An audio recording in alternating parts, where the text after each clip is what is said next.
Hello mga kapwa ko senior citizen at mga kababayan kung saan man kayo sa sulok na mundo. Ayan, good morning, good evening, at good afternoon. Ito na ngayon ang bigat na nakaatang sa ating mga Pilipino. Bakit? Kasi, di ba ang impeachment trial ni VP Sara ay sa July pa after ng suna ni PBBM? Pero ito ngayon ang nakaatang sa ating mga kamay na mga Pilipino. Ang pagpili ng mga senatorial candidate na siyang ating iupo sa Senado upang maging senatorial judges sa impeachment trial ng ating VP Sara Duterte. Kaya kapwa ko mga Pilipino, kapwa ko senior citizen, sabi pa naman ng trolls ni VP Sara, "Oy, tigulang ka na, matanda na daw ako." Kahit matanda ako, gumawa naman ako ng tama, di ba? Kayo, gumawa kaya kayo ng tama?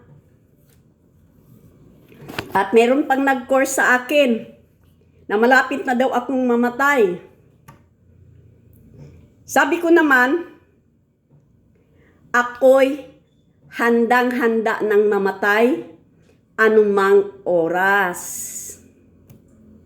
Kayo kaya mga trolls, handa na kayong mamatay? Ako handa na, ready na, nakaprepara na ang lahat. Damit pangburol na lang ang kulang ko.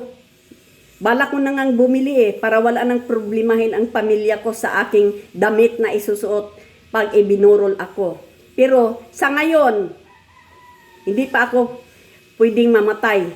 Pero kung ma-convict ang ating VP Sara Duterte, anytime, pwede na akong mamatay. Yun.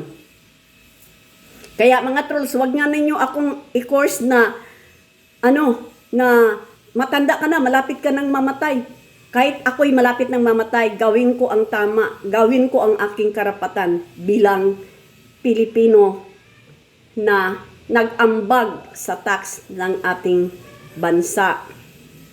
Kaya, kapwa ko mga senior citizen, mga kababayan ko, gawin natin ang tama na naiatang sa atin, mga kamay, kasi tayo ang unang judges bago ang senatorial judges. Tayo muna ang huhusga ngayong May 12, 2025 election. At siguraduhin natin sa ating paghusga, sa ating pagpili ng mga kandidato sa pagka-senador na ating paupuin bilang senatorial judges. Yan. Kasi ang pipiliin nating mga kandidato na mananalo ngayong May 12, 2025 election ay siyang tatayong senatorial judges. Kaya suriin nating mabuti kung sino ang karapat-dapat nating iboto.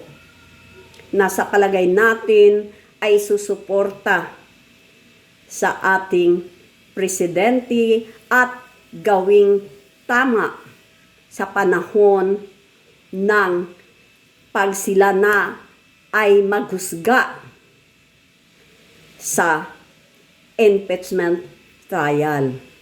Tingnan nilang maigi, suriin nilang maigi ang mga ebidensya. Hindi sila buboto porque pabor sila sa pamilya Duterte.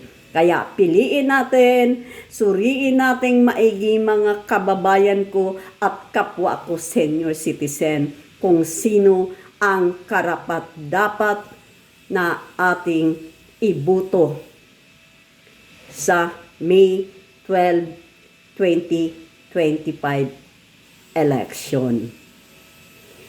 Ako, meron na akong napili pero hindi pa kumpleto. Hindi man ako mag-vote straight ng administrasyon candidate kahit pa sa pakiusap ni PBBM na 12-0 ang gagawin natin. Pero hindi ko gagawin yun. Kasi may mga magaling din sa mga pinklawan na kandidato na siguro ako na mag-convict kay VP Sara during impeachment trial. Ayan. Mga kapwa ko senior citizen, mga kababayan ko, pag hindi pa kayo nakasubscribe sa aking YouTube channel, Senior Citizen Vlog, please subscribe my YouTube channel and likes and share para maraming makakaalam sa ating vlog para mag-isip din sila kung sino ang kanilang ibuboto. Matalino na tayong mga Pilipino ngayon, hindi na tayo dapat magpabudol pa. Kaya, ayan. Thank you for watching mga kababayan and kapwa ko senior citizen. Bye-bye.